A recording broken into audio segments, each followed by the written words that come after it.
రాష్ట్రీయ లోక్దళ్ అధ్యక్షుడు మాజీ ఎమ్మెల్సీ కపిలవాయి దిలీప్ కుమార్ సామాజిక చైతన్య రథయాత్రలో భాగంగా కొత్తగూడెం సూపర్ బజార్ సెంటర్లో కార్నర్ మీటింగ్ నిర్వహించారు. కాంగ్రెస్ పార్టీ ఎన్నికలలో ఇచ్చిన హామీలను అమలు చేయాలని, స్థానిక సంస్థల్లో బీసీలకు 42% రిజర్వేషన్లు కల్పించాలని డిమాండ్ చేశారు.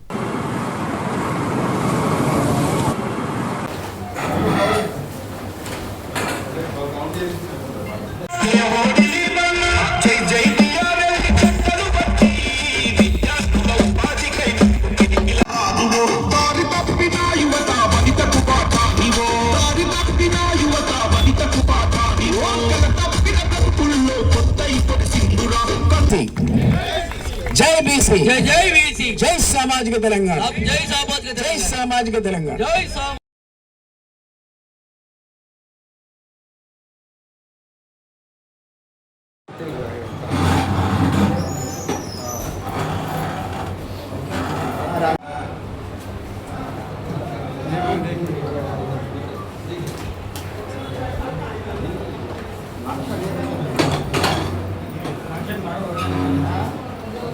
ఎన్నోసారి వాళ్ళు చెప్పారు కేసీఆర్ అంత అవినీతి కూడా లేదని, ఎవరు కూడా అంత నమ్మలేదు. రెండోసారి అధికారం ఇస్తుంది.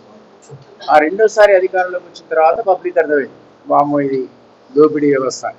ఆ సందర్భంలో మేము వదిలేసిన పార్టీని కాంగ్రెస్ వచ్చింది. కాంగ్రెస్లో పోయి మనందరం మళ్ళా ఈ దొరవారి పాలన మీద కొంచెం విముక్తి పొంది మనం కనీసం సామాజిక తెలంగాణ సాధించుకుంటాం అనుకుని కాంగ్రెస్ని పట్టుకొస్తే ఆయన 10 ఏళ్లలో ఖతం చేసి తెలంగాణ ఆయన 10 నెలలే ఖతం చేశారు. అప్పుడు ఆరుగురు కుటుంబాన్ని దోచుకుంటుందని ఊరికి 6 తయారైంది. ఈ విధంగా మనం ఎక్స్పెక్ట్ చేయలేదు. కాబట్టి ఈ దీంట్లోంచి విముక్తి జరగాలి. తెలంగాణ ఒక సామాజిక తెలంగాణ, అప్పుడు మా లక్ష్యం సామాజిక తెలంగాణ. 2014లోనే 20 బీఫారాలు ఇస్తే 20 బీఫారాలు కూడా ఎస్సీ ఎస్టీ బీసీలకే ఇచ్చిన 100%. ఏ పార్టీ కూడా చెప్పుకోలేదు 100% వీళ్ళకే ఇచ్చినాం బడుగు బలహీన వర్గాలు. ఆ చరిత్ర బాగుంది. కాబట్టి నేనేమనుకున్నా అంటే ఈరోజు కాంగ్రెస్ కూడా ఎండగట్టాల్సిన అవసరం ఉంది. వీళ్ళకి ముందు ఇటీవల కాలంలో బీసీ చైతన్యం వచ్చింది, విపరీతమైన చైతన్యం. నేను కూడా ఊహించాలి అంతా వీళ్ళు చైతన్యంతో ఒక్కసారి రగిలిపోతారండి. వాళ్ళ 42% కూడా మోసం. యాక్చువల్లీ నేను అది కూడా టీవీ డిబేట్లో అయిపోయినా, ఇది మోసం, ఈ 40% నిలబడదు, దానికి విధానం వేరు, ఇది కావాలని ఓటు దాన్ని కూడా చేస్తుంది. స్కూల్ పిల్లాడు కొట్టుపోతే కూడా ఇది వీగిపోతుందని చెప్పి అనుకున్నట్టే హైకోర్టు స్టే విధించింది. అనౌన్స్ అయిన లోకల్ బాడీ వెనక్కి పోయి అవకాశం ఇప్పుడు ఏముంటుందంటే, ఇప్పుడు ఏమో మీరు వింటారు కాంగ్రెస్ అప్లికేషన్ పెట్టుకొని కోర్టు నుంచి విత్డ్రా చేసుకుంటారు. ఎందుకంటే సుప్రీంకోర్టు సలహా ఇచ్చింది, నువ్వు పాత తరహాలో ఎలక్షన్ జరుపుకోవచ్చు కదా, దీనికి ఉన్న అర్జెన్సీ ఏందన్నది. కాబట్టి దొరగారు ఏం చేస్తాడు, విత్డ్రా చేసుకుంటున్నాడు అని ఏమంటాడు, పార్టీ పరంగా ఇస్తున్నాడు.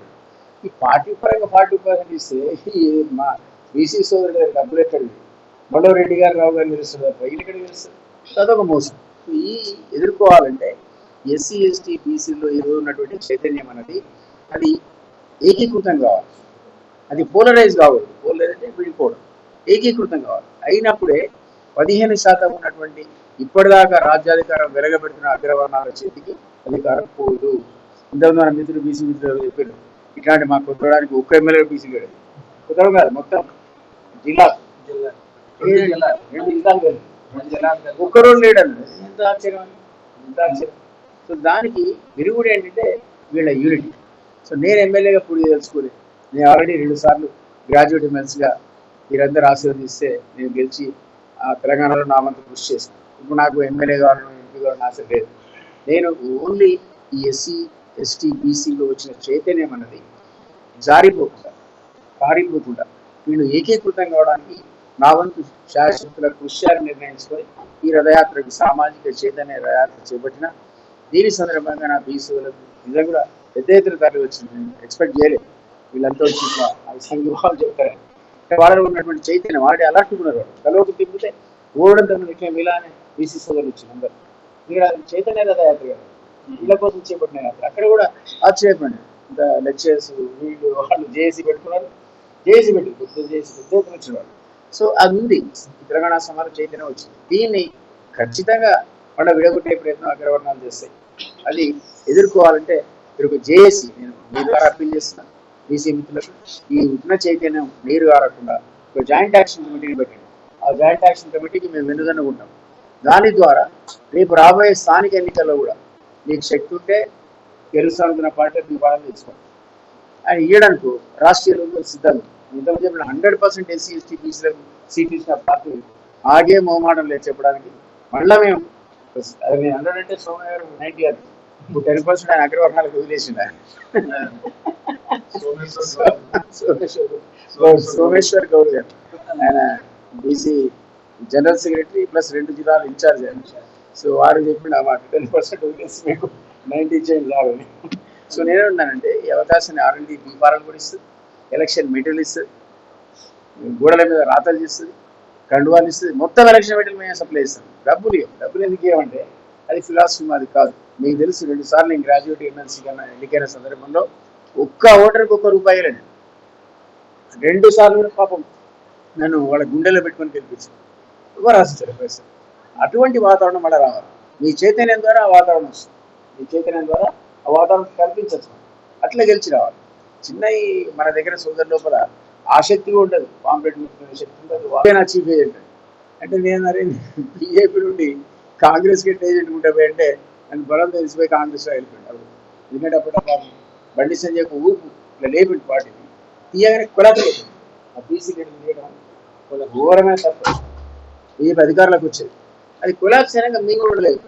అందువల్ల నేను ఆయన రిక్వెస్ట్ మన్నించి రాజగోపాల్ వెంబటి, కోమటిరెడ్డి బ్రదర్స్ వెంబటి, మోతుపల్లి నరసింహ గారు వెంబటి పోయి నేను కాంగ్రెస్ చేరి నిజంగానే మేము అనుకున్నట్టు కూలిపోయింది సర్కారు. నేను అంతకుముందు చెప్పినట్టు 10 ఆయనకంటే మన సామాన్యుడు చెప్తున్నాడు, రైతు చెప్తున్నాడు, వీడికంటే వాడేనే సార్. అది వీడు వాడని నా పదం కాదు, సామాన్యుడు చెప్తున్నాడు. ఎందుకు వచ్చింది ఆ పరిస్థితి? డబ్బులు లేవు. నేను నన్ను చూస్తే చెప్పుల దొంగ లెక్క చూస్తున్నారు, కావాలంటే కోసుకొని తినండి. ఇది ముఖ్యమంత్రి పరిస్థితి. దీపురాజు బాబు నువ్వు మోసం చేసిన రాజగోపాల్ ఆ రోజు రాహుల్ చామల కిరణ్ కుమార్ని గెలిపిస్తే నేను మంత్రి చేస్తాను, నేను వాగ్దానం వచ్చేసి అక్కడ ఆ అధ్యక్షుడు ఇక్కడ ఈ అధ్యక్షుడు మళ్ళీ ఎంత అయింది? 6 నెలలు దాకా 1 year అయింది మడవు. అంటే అంత మోసానికి తెగబడ్డ కాంగ్రెస్ను మనం విశ్వసించలేము.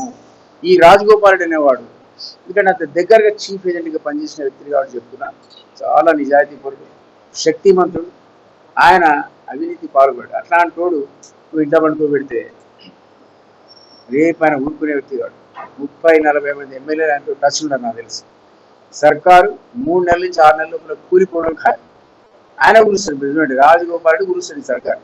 కాబట్టి మనం కూడా పెద్ద భ్రమలు పెట్టుకోవాల్సిన అవసరం లేదు. వీళ్ళు చేస్తారు, పొడి చేస్తారు, ఏం అవసరం లేదు. మన పోరాటం మనం చేయాలి, మనం కలిసికట్టుగా మనం ఉండాలి. ఇది ఖచ్చితంగా జరగబోయేటువంటి పరిస్థితి. ఇక నేను అటవీ శాఖ అధికారిగా ఇక్కడ రేంజర్గా పనిచేసిన, అసిస్టెంట్ కన్జర్వేటర్గా పనిచేసిన, సబ్ డిఓ పనిచేసిన, డిఓ పనిచేసిన. ఖమ్మం జిల్లా యునైటెడ్ ఆంధ్రప్రదేశ్లో 55% ఫారెస్ట్ ఏరియా, అద్భుతమైన జిల్లా. అట్లాంటి జిల్లాను సింగరేణి ఓపెన్ క్యాస్ట్ మైనింగ్ వచ్చినాక మీకు జ్ఞాపకం ఉందో లేదో, నేను 2014లో మణుగూరు నుంచి ఇల్లందు దాకా కొత్తగూడెం కవర్ చేసుకుంటూ 200 కిలోమీటర్ల పాదయాత్ర చేసిన. ఈ ఓపెన్ క్యాస్ట్ వద్దు అని ఎవడు పట్టించుకోలేదు. ఎందుకంటే లాభం వస్తుంది. వాడు లాభం ఎవడికి పోయి కంపెనీకి లాభం వచ్చి నువ్వు దోచుకొని పోతే ఇప్పుడు ఓవర్ బటన్ తీసే కాంట్రాక్టర్లు, సీఎం బంధువులకి వాళ్ళు బెనిఫిట్ పొందాలని నేను ఆశిస్తున్నాను. మీ ద్వారా యువతకు అప్పీల్ చేస్తున్నాను. మీరు నిరుత్సాహానికి గురి రావడం, ఎంపవర్మెంట్ ఆఫ్ యూత్ అంటే నీకు జాబ్ రావడం, లేదా నువ్వు పాలిటిక్స్లో సీటు తెచ్చుకొని గెలవడం.